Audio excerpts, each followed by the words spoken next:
around noon? I had lunch with a client of mine. Japanese fellow. We went to a sushi bar. Nobody was in the office all afternoon? No, I work alone. Sometimes I get a temporary secretary or use the public stenographer. Okay, what did you do after lunch? Well, my client wanted me to look at some merchandise, so I went downtown with him. And what time did you get back to your office? Not until after 6:30. You always work that late? Yeah, well, I like to put in a couple of hours every evening. You see, my wife likes to nag a bit, you know. My wife does, so I figure I get home 7:30, 8 o'clock. It's dinner time. People don't talk so much when they eat. I see. So, you returned to your office approximately 6:30, and you found the safe open. Yeah, wide open. Are you sure you locked it before you left? Of course I'm sure. I told you I had $50,000 in cash in there. I had a real big transaction this week. Digital clock radio's a sweetheart of a deal. Only it had to be in cash, you know, but now it's all gone. Does anybody else have a key to this office? No. Well, no, not that I know of, but I mean, hey, forget it. The locks in this building, they're nothing. Forget it. Half a dozen times in the past couple of years, people have broken into offices on this floor. That's why I bought the safe. It was supposed to be burglar-proof. Well, that all depends on the burglar. Yeah. I suppose you noticed the hole. Yeah, I noticed the hole. Now, how do they open a safe by putting a little hole in it? Well, they can, and they did. It's definitely a drill job. And cleverly done in the afternoon to be concealed by the outside noise. That's right. There is a lot of construction in this vicinity. Why, nobody think twice about hearing the sound of a drill.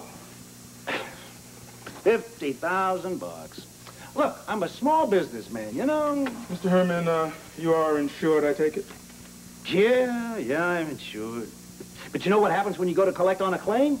Up go the rates. Well, it's a lot better than losing $50,000. At any rate, I think we have enough information for now, Mr. Herman. Mr. Herman, how's business lately? What do you mean? It's a simple question. Business. My business. Business is lousy. Inflation, high interest rate. You know. How's your debt situation? Well, I've got a few debts spread around. I mean, who does? This $50,000 you had in the safe, are you sure that was for an investment? It wasn't to pay off a debt? Well, what difference would it make? Well, you see, I don't think you like the idea of paying out 50 grand to anybody. Especially when you could have your insurance company pay it off for you. Oh, now wait a minute. Mr. Herman, do you have this office cleaned at night? Yeah. You don't have to answer that question. I know you do. It's part of the building service. What are you getting at, Damien? You can't drill a hole that size in a safe without leaving metal filings all over the floor. Well, take a look, Mr. Herman. I can't find a trace. I'd say your cleaning service is damn good. You're also saying that this safe was opened before this afternoon, are you? That's right. Isn't it, Mr. Herman? I think you came in yesterday afternoon and drilled that hole yourself so you could come in today and call the cops. Only you forgot that the cleaning lady would be around to clean up your mess. No, the crook must have cleaned up. Mr. Herman, crooks aren't that neat. I think maybe you better call your lawyer, Mr. Herman.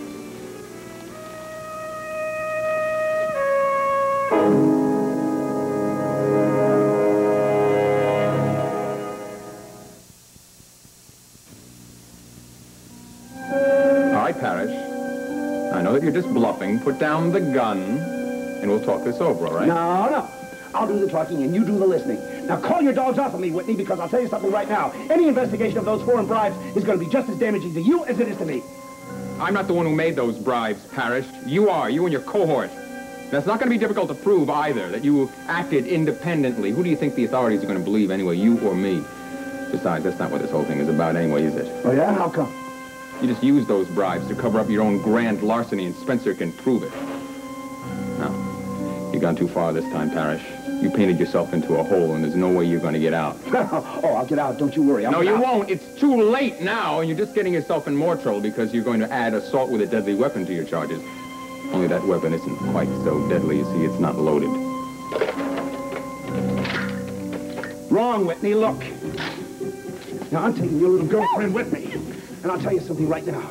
Any sign of any cops on my trail, and I swear to God, I'll kill her. Now, you, open that door and get out. Move! Move!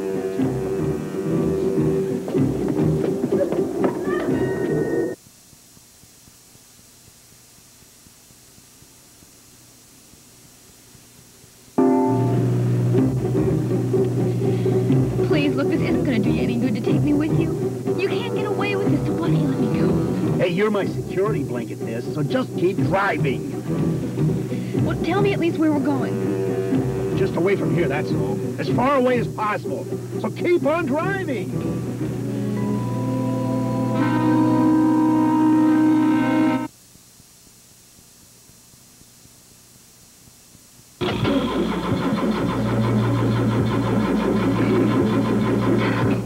It just won't work. Keep trying. I've been trying for an hour. You piled us up here deliberately, didn't you? You did it deliberately, huh? You think I don't know, huh? All right, keep trying.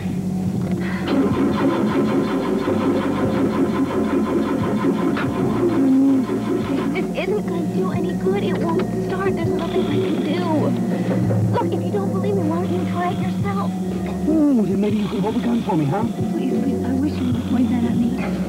All right, get out of the car.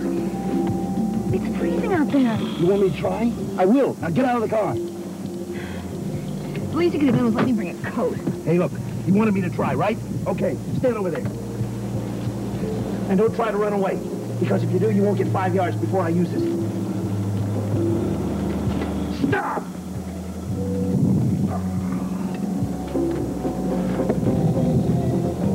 Okay, the car is dead. So guess what? We walk.